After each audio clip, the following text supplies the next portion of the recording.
In there for almost a year and a half, maybe. You know, you're pretty brave doing this. You're letting old presidents have an opportunity to say it. Dr. Brody, and How is Dr. Brody? he did not well. His health is not well, and his wife, I think she's. health is not well either. Yeah, see, they're 10. Not very good.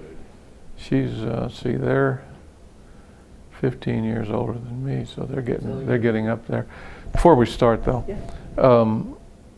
I didn't know how much you wanted to go into the past, because what I've done in the past has a great deal to do with what I did here. Sure.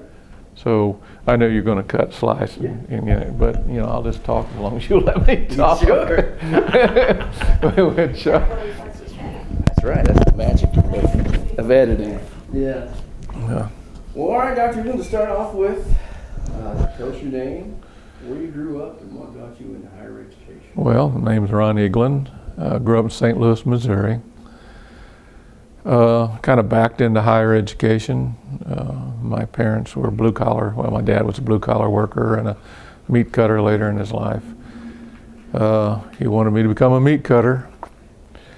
A good friend of mine was going to come to school, not here, but in Cape Girardeau, Missouri, southeast Missouri. And I just decided to go with him. Wanted to get a degree in education, so I became a school teacher. Met her, I met my wife, and I'm looking over at her, she's sitting in the room. I met her in college. We dated for all through school and got married right out of school. She was had another year to go. And one of the fellows that I worked under at the university said I should go on to graduate school, and I did at Southern Illinois University, and was there 2 years, got a degree. And then he said, you ought to work on your doctorate. So we went out to the University of Utah and finished up a doctorate out there, and really been in higher education ever since, except for a 4-year stint with the American College Testing Program. So, you know, last 40 plus years I've been involved, and I had to work full time everywhere I went because I had children right away, and so I had to work to make ends meet. But that's how I got into higher ed. And one thing led to another, like most careers, and you get a little lucky sometimes. And I ended up here at Morehead in 1992. As far as administration is concerned and how I really kind of got to be president, I was asked to go to the University of South Carolina, Spartanburg, South Carolina. A good friend of mine who I had met when I worked with ACT asked me to come over and help him move a 2-year institution to a 4-year institution within the university structure, University of South Carolina structure. So I went there, and we had 45 faculty, generally junior college work, 2-year work. And we added a 3rd year and then added the 4th year. And it was a great experience because I had the opportunity to move it to accreditation as a 4-year school, still under the University of South Carolina. It's known as I forget the name, Upstate, USC Upstate. Stayed there 11 years as the eventually academic vice chancellor. The title changed over time.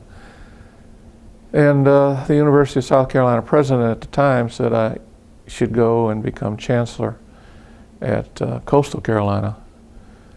So we picked up and went to the beach area, Conway, South Carolina. And I stayed there a little over 7 years as chancellor. My task there was, it was an institution that was really with a lot of unrest. Unfortunately, one of the presidents who came in was not a good fit, created a lot of upheaval, even though he's a good person, still know him personally. But it just wasn't a very good fit. And faculty was up in arms, the town was up in arms, everybody seemed to be going against one another. And I was kind of brought in to put the salve on and then to lead them, which I did, led them to really one of the finest institutions in the system. And ultimately my responsibility was to help move them out of the University of South Carolina system And we were successful at doing that, and it became an independent, state-supported institution. At the end of that process, headhunters were knocking at our door. We looked at a couple of schools, had a chance to go to a school in Texas, didn't want to do that. It was much bigger than Morehead. But what drew me to Morehead was its mission, being a first-generation college student myself. Its historical mission and what it seemed to mean to this part of the country was very appealing to me, and I thought it would be a good fit. And it did. It turned out to be a very good fit. And I spent almost full 13 years here as the president, through a lot of changes. Sometimes when you look at a job and they were interested at that point in time, not so much on the academic side. We didn't talk much about academics, even though all my background was basically in academic administration. They were having some difficulties in athletics. They wanted to raise money, and we were very successful at Coastal in raising money. And I think those two elements, plus the interview and experience, they offered me the job. And I came here in the summer of 1992. So what was the environment like at MSU when your administration began? Well, much of it the same as it is today.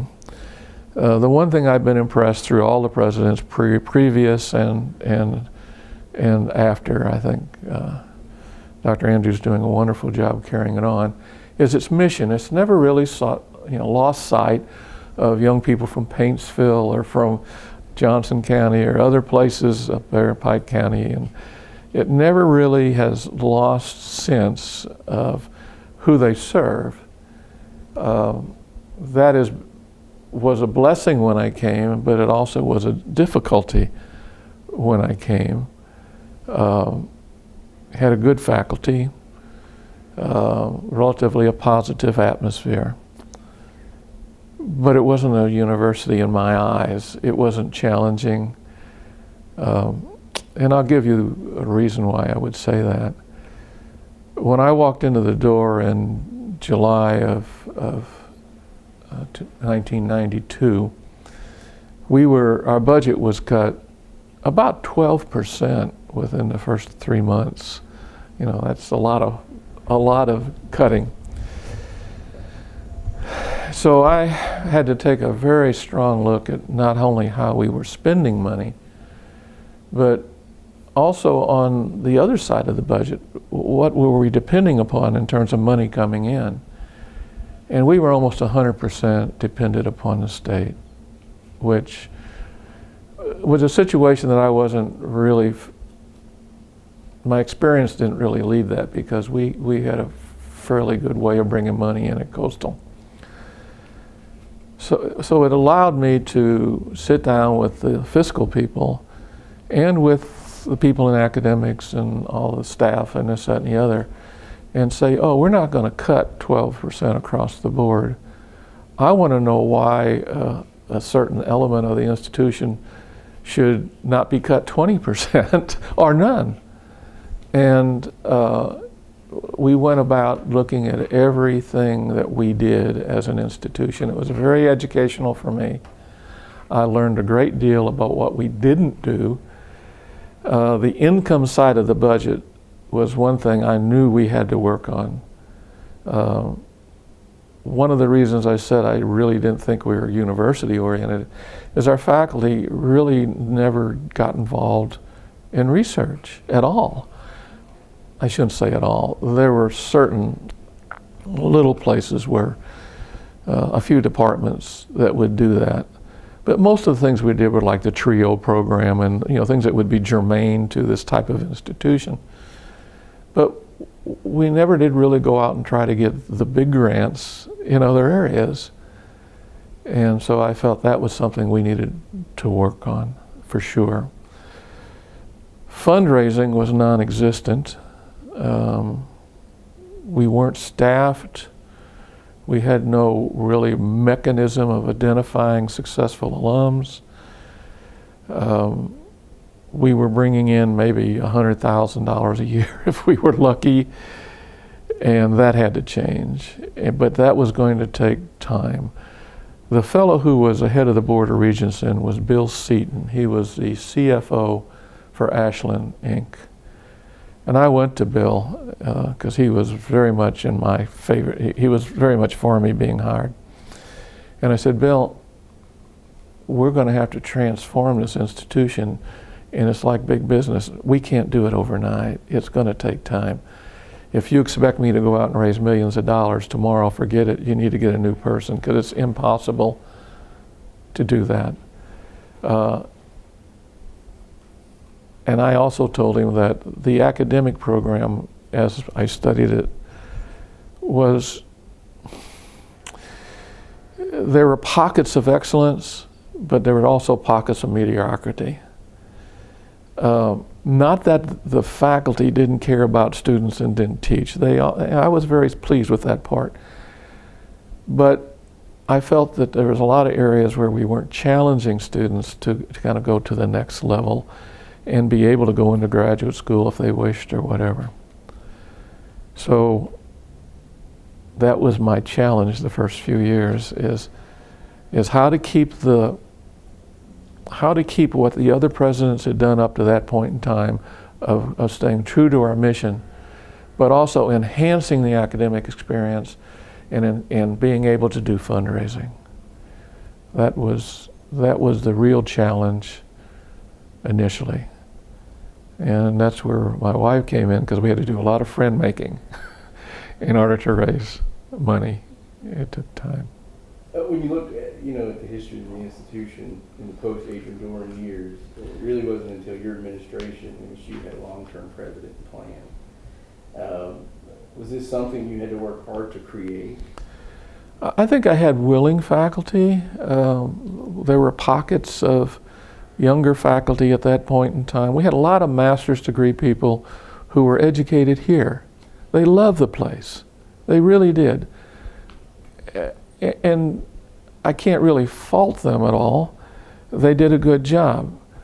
But it was a sameness about us. There were certain departments that I really wouldn't recommend a young person to go into. When we're doing a study on the money, it's always controversial for a president to say, well, we don't need this major, or maybe we can combine this, or why do we have 8 sections of this? And this is my academic VP coming out. Why do we have 8 sections when we could do it with 2?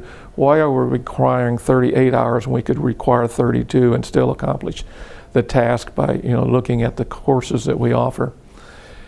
I don't think they were used to somebody with that kind of background coming in, but I had enough academic stripes that I could pull it off, and had a lot of people out there in the faculty that were willing to help. And I said, if we're going to have these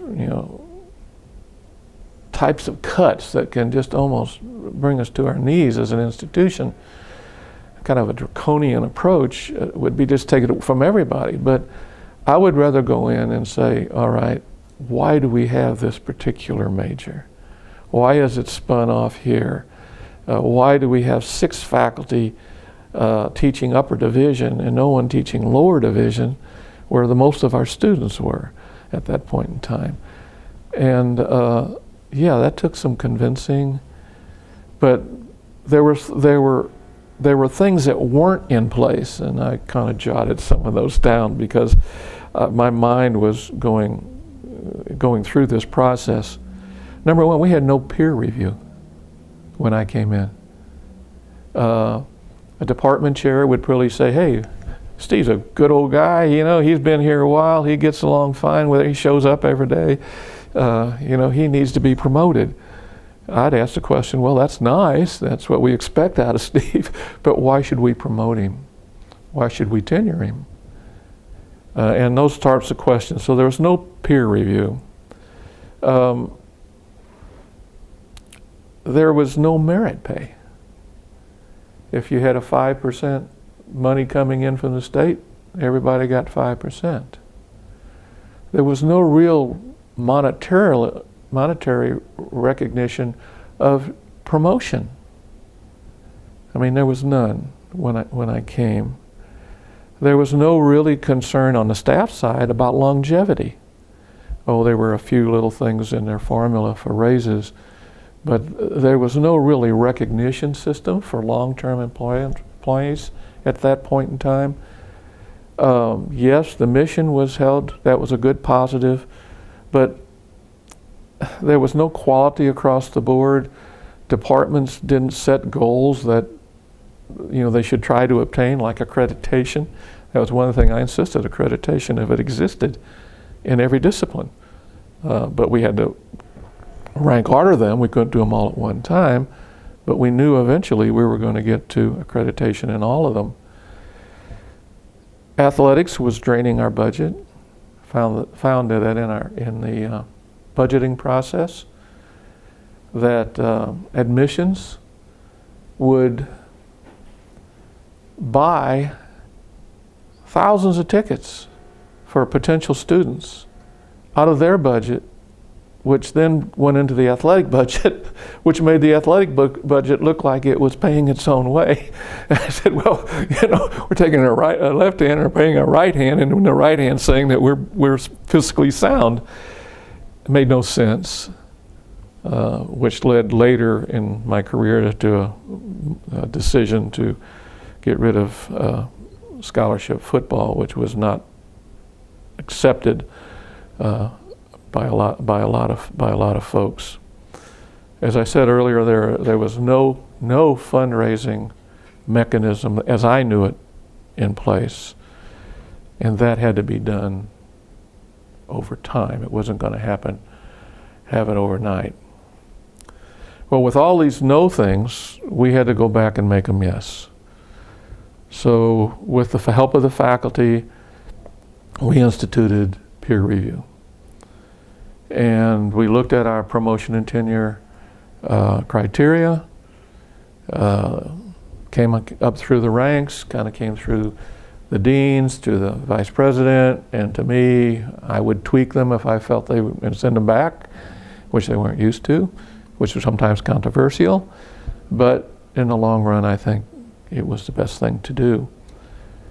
One of the things I said early is that if we're going to take Steve and he's going to become an associate professor, he should get a monetary award for that in his salary for the rest of his career here, and it should be significant. And it should be the first thing we budget before we do raises. So that means that all faculty who receive a promotion know that they would get that supplement. And if we had 5% money for salary enhancement, I didn't call it raises, we would first fund all of the promotions. Well, that sounds like a pretty non-controversial, you think the faculty would raise your hand and say, yeah, that's a great thing, we'll do that. It didn't turn out that way. My office got flooded with, well, I was promoted 2 years ago and I didn't get this $5,000 difference, or I didn't get this $3,000 difference.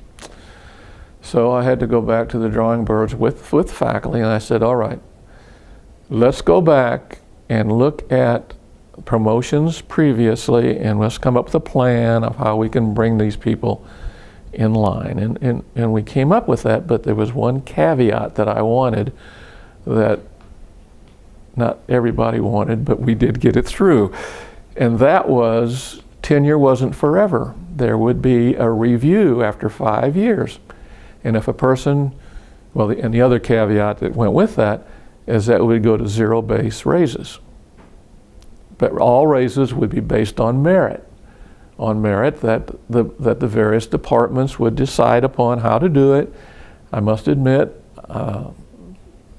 not that I did it, but I put a lot of pressure on getting a few department chairs that felt like everybody should be treated the same and didn't want to sit down and do the hard work of evaluation and to live with both the praise and the controversy around a faculty member's concern.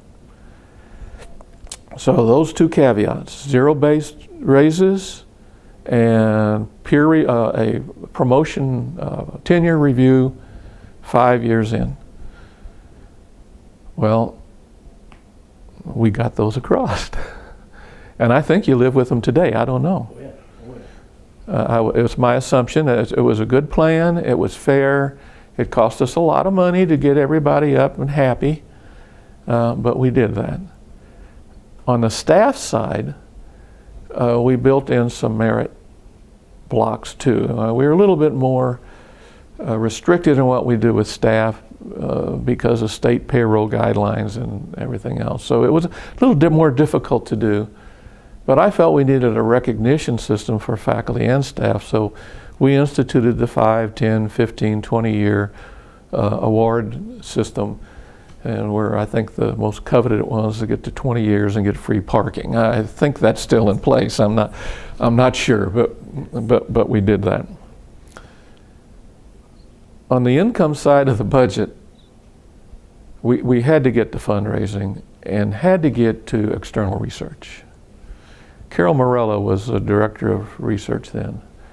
And I called her in and I asked her, I said, Carol, what would be the best way? We've got a lot of very talented faculty, but they seem to be a little bit lax in trying to go out and get any kind of money for research. And I liked applied research, for a 4-year institution, not, something that you would have at the UK. And she told me that what they had done in the past is they took all the monies that were indirect fees that you get from the grant, sometimes as much as 40%, and they were putting them in the administration. And that was upsetting faculty, and they didn't feel like they were getting rewarded. I said, well, what would it take to change that? And she said, I don't know, I guess you just change it. So I changed it. Didn't get any, it was a budgetary amount, I told the board, but they didn't understand it anyway. So all indirect costs, what we started to do then is in the department where the faculty person or persons generated these grants, we put money back in those departments. We didn't put 100%, I don't remember what the percentage was, but it was like lighting a fire under the faculty. And all of a sudden, we went from 2-3 million a year. I think our best year was 20 million when I was here. It might be more than that now. But you get 20 million of external monies coming in, and say 20% of that helps the university and so much helps, and then you got the grant itself and who it hires. That was changing our income structure. So that was another source of income that we had and still have, I'm assuming. And then on the fundraising, that was not an easy task. A lot of people said they loved the university, but love stopped when the wallet was asked for. So we had a foundation. They were good people. I like them all. A couple of them are passed away. They were good people, but all they did was eat once every 3 months. We would meet, and that was it. We'd eat, and we would tell them what we did. And I said, this has got to change. We have to develop a foundation. So by that time, Bonnie and I, Mrs. Eaglin and I, had met a lot of folks, so I knew a lot of people, more people than when I first came. I didn't know anybody. And I went to them, some of the bigger hitters, and I said, I want to start a foundation that means something. And I want you to be on it, but it's going to be a $10,000 buy-in. You can't be on the foundation unless you give at that level. Well, some of them said, well, they asked the question, well, what does the university give itself? Well, when I was at Coastal, we had an institutional giving. Everybody was expected to give, whether it was $5 if you couldn't afford that, or it could be, thousands of dollars. And we had some that gave thousands. I got Mike Seelig, who was working with me at that point in time. Mike was kind of a general handyman, did everything, really. He had good rapport with the faculty and the staff. And he had a legal mind, a legal degree. I said, Mike, I want to start a giving program within the university. Well, I think it took root. I think we raised something like almost $100,000 in its first year. Now that allowed me to go out and say, look, we give to ourselves. We want the alumni and we want people on this foundation to buy in. And we ended up with a foundation of about 18, I think, when I retired, all of whom had given a minimum of $10,000. Some had given $1 million. But, and I think that continues. I don't know. I haven't asked Dr. Andrews if that continues. But we started raising then. I can remember the first year we raised over $1 million. And then I remember when we raised $2 million. And we ended up, I think when I left the office in 2005, I think we had 4 people give multiple of millions, well over $1 million. Many had given 2, maybe some was up as high as 3. So, and I know that's continued. I know Dr. Andrews has been very, very good at that, and he had a good base. If you look at the names like Elmer Smith's name down here on the Space Science Building, Jim Booth, well, right here, very controversial, Lucille Little, Caudle. She hated that little painting that's out in front, that little thing. She died before she came back up, so I didn't take it down, but she wanted it down. I said, Lucille, I'll take care of it. She was very ill at that point in time, and by the time I got around to it, she passed on. So I figured, well, if she's looking down at me from heaven, she can be mad at me. And she was pretty straightforward in what she would say about things. But that paid for your little round theater and around in there, and also paid for a lot of the equipment and communications and some of the other places. But at any rate, we had $4 million givers. We never had anything like that prior to '92, to my knowledge. There might have been some insurance upon death, but I don't think any of them had that magnitude in terms of dollars. So it was a great ride. We had to change a lot of things. We did a lot of entertaining, a lot of trips out into the mountains. It wasn't controversial. There were groups that wanted me fired.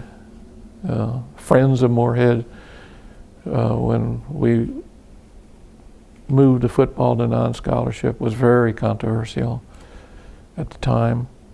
And they thought we'd lose our status in the OVC, but we didn't. I think now, as you look back on it, gosh, I don't know how many years later, 20 years later, I don't think the students who come in here today were playing football and playing some named schools, really, Butler, and these are schools that have great academic, Valparaiso, I mean, they're all known fairly well. Davidson was in for a while, maybe they're still in.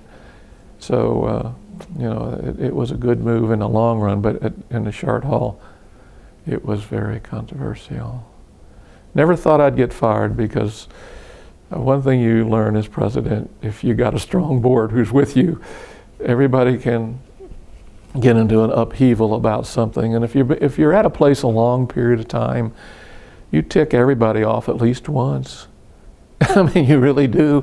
It's hard not to. One of the toughest decisions I had to make was to have the staff start paying for some of their health insurance. We gave free health insurance to everybody, single, and then they would charge if they had a family, but we were going down the tubes in our budget on health care, so we did it with the help. And we also started a wellness center, which I think saved the lives of some people who had some pretty bad health habits. And it was down where the athletes have theirs now. We didn't have this big modern building they have now, but we started it, and students started using the workout area, and I think we did a lot on the health side. Well, I'm babbling on here. Now, you do have a building in an area named after you, but what do you feel some of your greatest accomplishments, other than what you've already mentioned here in your years here? Because you were the first president in a long time to have longer than a 5-6 year run here. Yeah, almost 13. Well, obviously, I'm very proud of the space science program. That's a whole story in itself, how that occurred. It took 5 years. Ben Malpris, very talented, very young faculty member at that point in time. I guess he's one of the old guard now. He's been, been around a while, but I was impressed with what they had done on their own with no money and his relationship with NASA. And I asked him what I could do to help bring his program along. And he said, well, I could get a satellite tracking station. And if we could get that, we would really be in business. So we had one given to us. It was in Virginia. It was pneumatic, which means it was run by oil. Come to find out, we couldn't move it from A to B. So we were determined, at least I was determined, that we were going to get a satellite tracking station. So I tried to find out what one would cost, and they said about $4 million to do it. Plus we'd have to get it up on top of that hill, and all we had was a logging road, which you took in your life in your hands and a 4-wheel drive to go up there. It took a lot of people's help, Hal Rogers especially. Mitch McConnell helped some. The governors helped some. The University of Kentucky, Lee Todd, who was the president then, helped because we weren't able to get some of these big monies that came in because we didn't have enough research to warrant it. So we had to go through the University of Kentucky. They were kind enough to let us kind of go through them to get the money to us, and Lee Todd led the way on that. Well, one thing led to another, and several years passed, 3 or 4 or 5 years passed, and we finally had enough money to buy the tracking station that's up there. We got the road. The governor had a slush fund. I knew about it. Paul Patton. Paul had a positive feeling towards Morehead. His father was a graduate of ours, 2-year graduate of ours, played baseball here. And his director of transportation was an alum of ours. I forget his last name. First name was James. And I went over there and I said, would you come over and tell me what it would cost to put a road in? So they were kind. They came over, not the governor, but the head of transportation came over. He looked at where I wanted to put the road and he says, there's no way we can put a road in here. He said, it would cost $500,000 to $800,000. And I said, well, how much do you have in your slush fund? And he said, you can't take that money. He said, that's for other purposes. I said, well, I called him Jim. I said, Jim, you're an alum. You know that what this would transform this institution.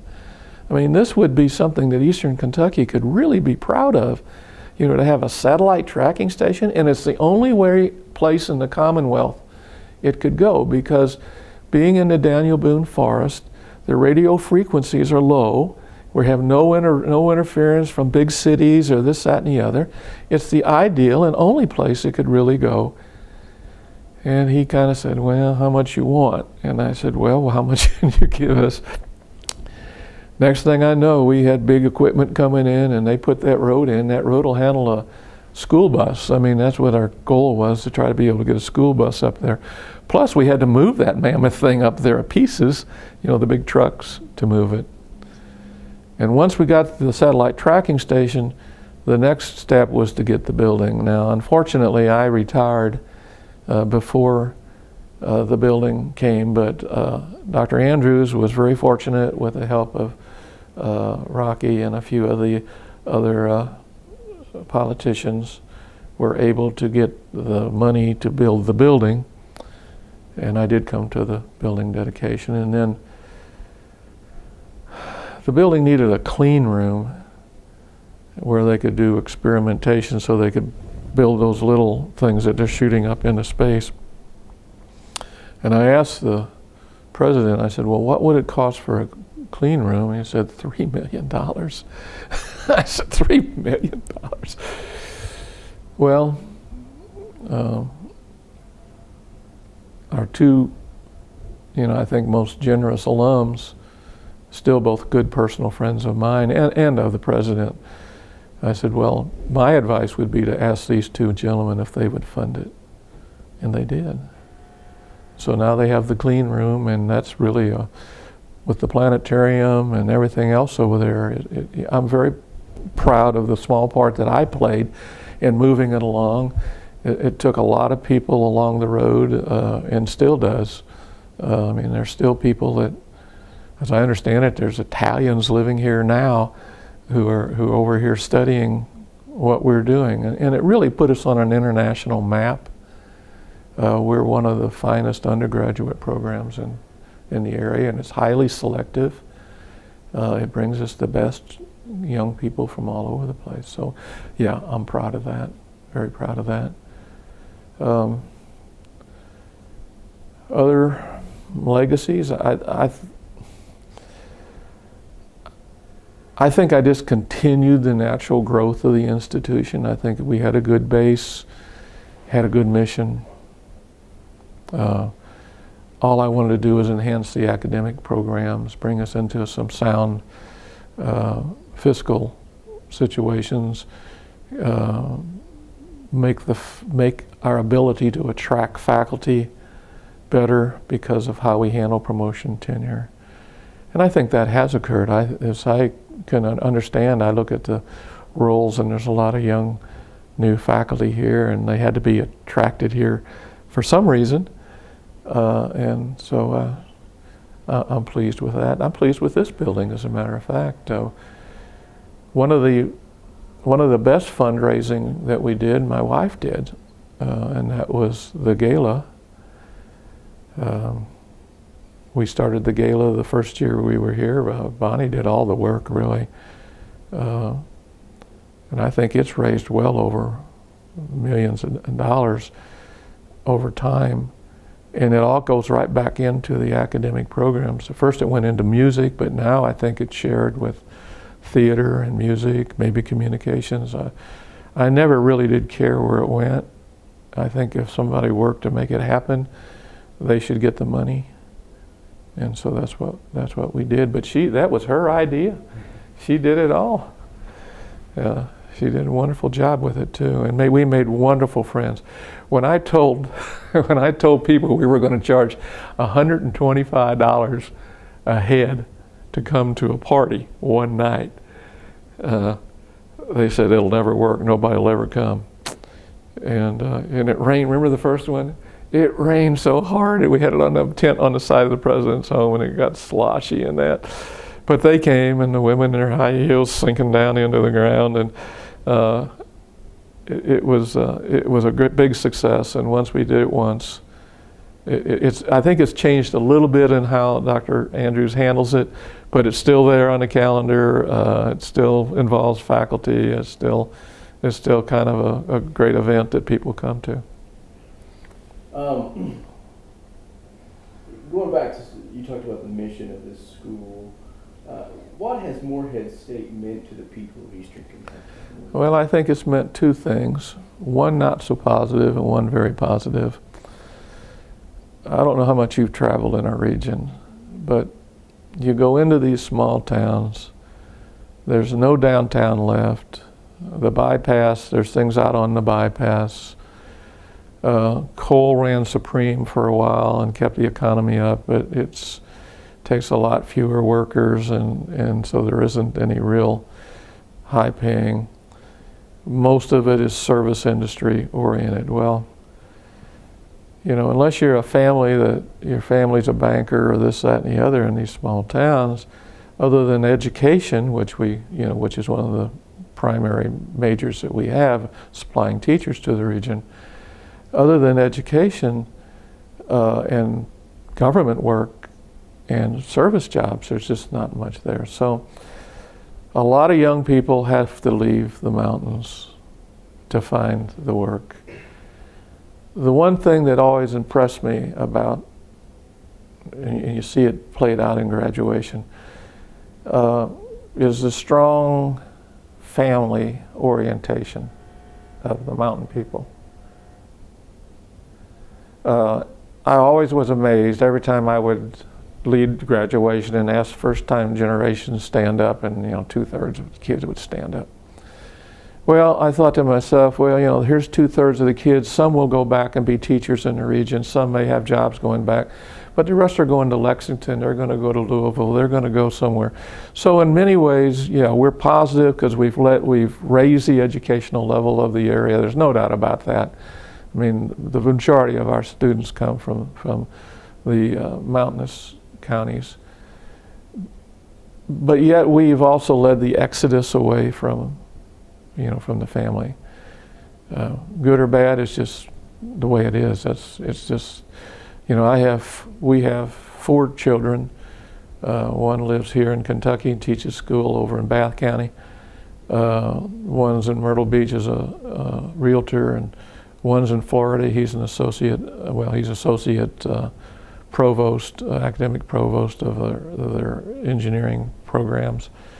And then I got a daughter who's in education in Virginia. So, here my children are, they're not around me. They're spread all over the place. That's just the way the future is. And I know that Hal Rogers would love to see an interstate come through eastern Kentucky, but even if, and Hal's a little bit 1 year older than I am, even if he brought that about, I don't know if it ever would mean repopulating the mountains. I don't know what industries that would hire a lot of young people, accountants and this, that, and the other around it. I don't know how many there would be. It's a beautiful part of the world, good people. We now have centers, good centers, I think, out there in a lot of the places. I always felt that Pikeville College, we should have taken it way back when, but we didn't. I think it would be a stronger institution under us, but they don't think that. So I don't think that'll happen. But I've always felt that it would be a real plus for the region if it would really help us as a university too, with the diversity of the medical situation, and then also being able to take a graduate education out there. The town of Morehead, what would this town be like if this university was not here? Flemingsburg. It'd be another Flemingsburg. It'd just be a dot along the highway. I mean, how much do you know about Mount Sterling? I mean, it's a good, nice little town, great place to live, close to Lexington. But if it wasn't close to Lexington, what would it be? And we built a nice facility there. Took a lot of years to do that, by the way.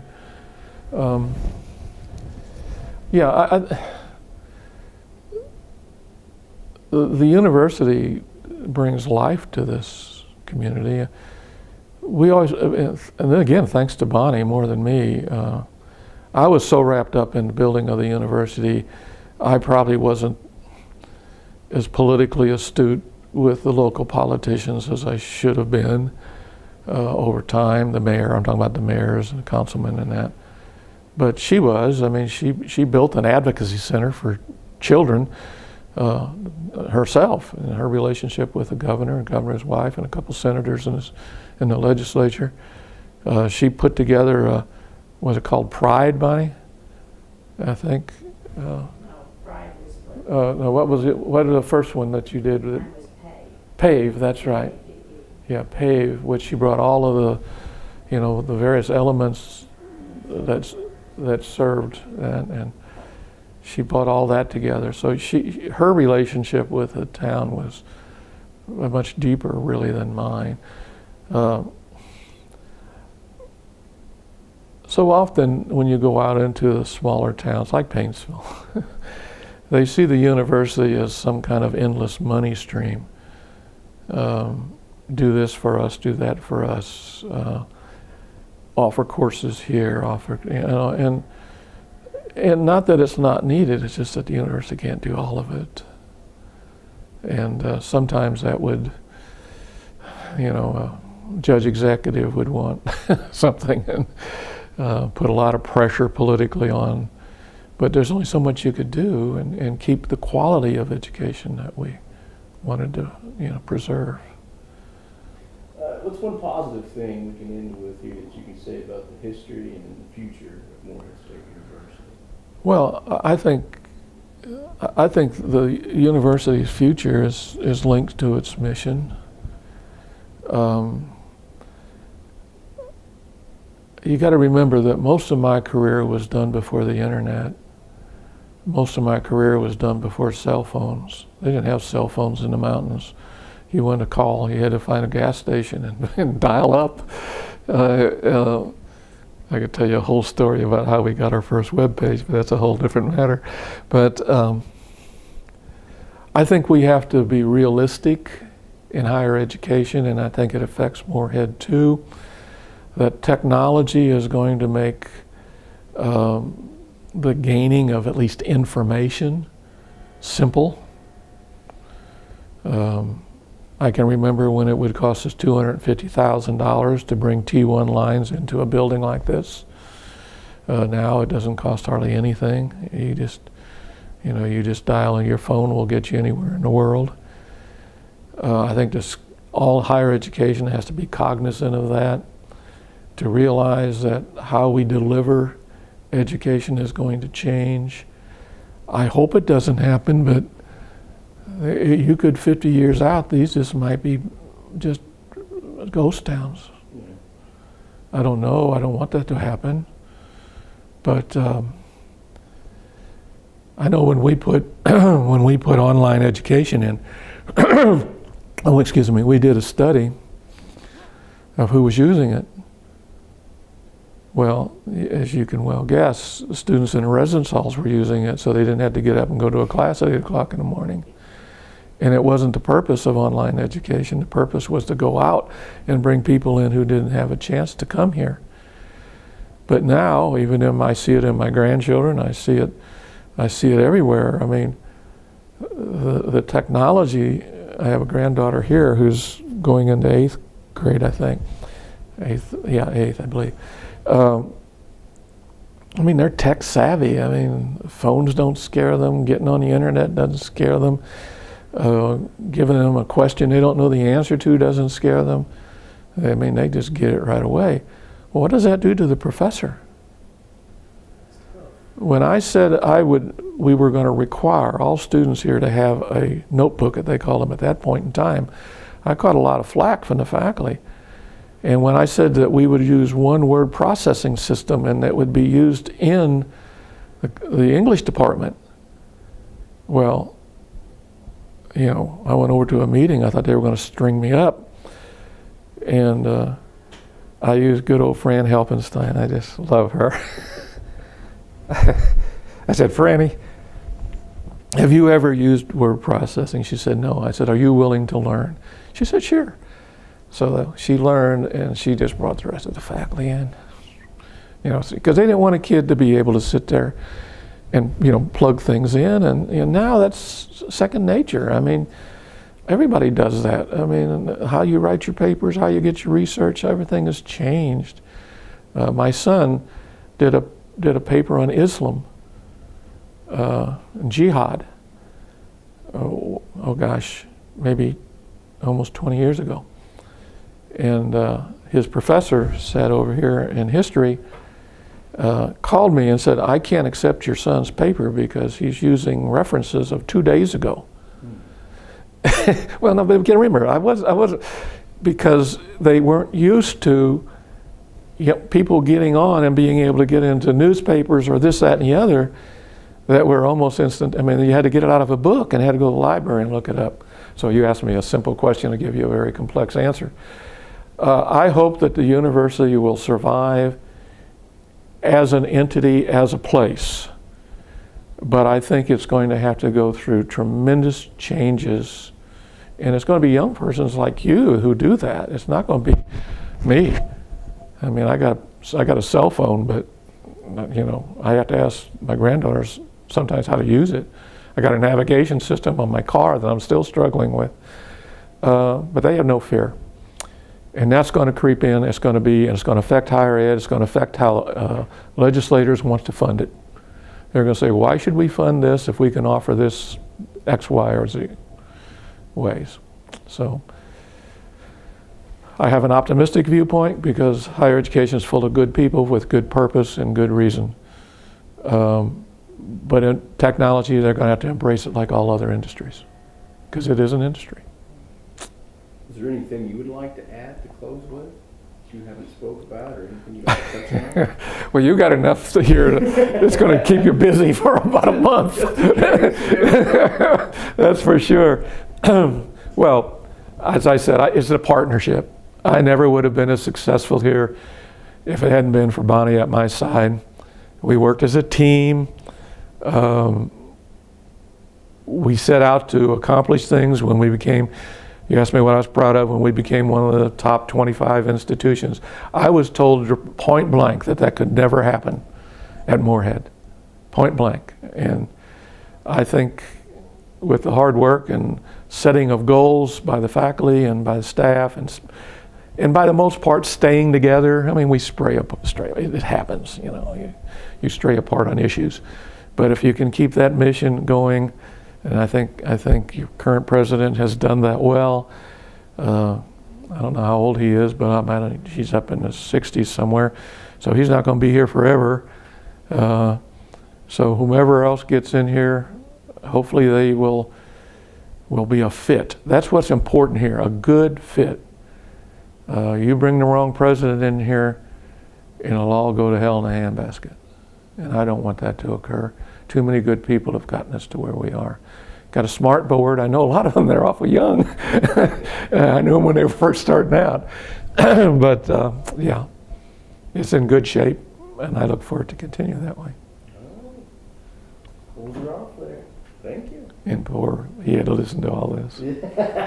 Well, a funny side note for you is the discussions are back to bring back scholarship football for the 2017 year. I thought that was kind of interesting. In the current Well, it depends on your board. The president may not have anything. It was a financial issue then. It was not a. We brought in $18,000 a year, and we were spending $2.6 million. So it wasn't really a brain teaser. But you know, it's up to, I'm not going to venture one way or the other. Institutions have to make their decisions based upon what's there now. You know, I think it's interesting because, you know, the legislature, well, you know, the state in general is 1.5 million short in funding to this institution this year, and then talk bring back scholarship football at the same time. You know. Well, is it the legislator doing that, or is it board members? Yeah. Well, I always had a pretty strong. I don't even know who's on the board anymore, but I can't imagine Wayne would be for it. Not Wayne Andrews. Wayne Martin. Wayne Martin. Unless he's getting a lot of pressure. He would bring a lot of influence to the board because of his long-time relationship with the board. I don't know the board that well. Paul, good pastor. Oops. Well, we got to start from scratch. Start from scratch. You don't know how lucky you have it. You know when I got first interviewed what they had to bring in? On top of their shoulder and hold it. Now you could do it with you could have done it with your... all on memory card. Yeah. No tape. On a flash drive. Yeah. When you get this, ferreted out the way you want to, I'd appreciate getting a copy of it. Of course. We're still probably 2 semesters away, so we're working. If I'm still alive. So, Now, you said you've done Brody, yes, Norfleet. and you've done. Yeah, he was interesting. Yeah. Yeah, he's got some strong opinions. Oh yeah. You have clips of things from Eaglin during Yes. Yeah, we got some 60mm film we transferred and interviews of him. He did a couple of programs on One of the TV. things that we did that very first year. Yeah, I remember. You mentioned that is that there had never been a time when all the presidents were together because there was a lot of animosity Yeah. between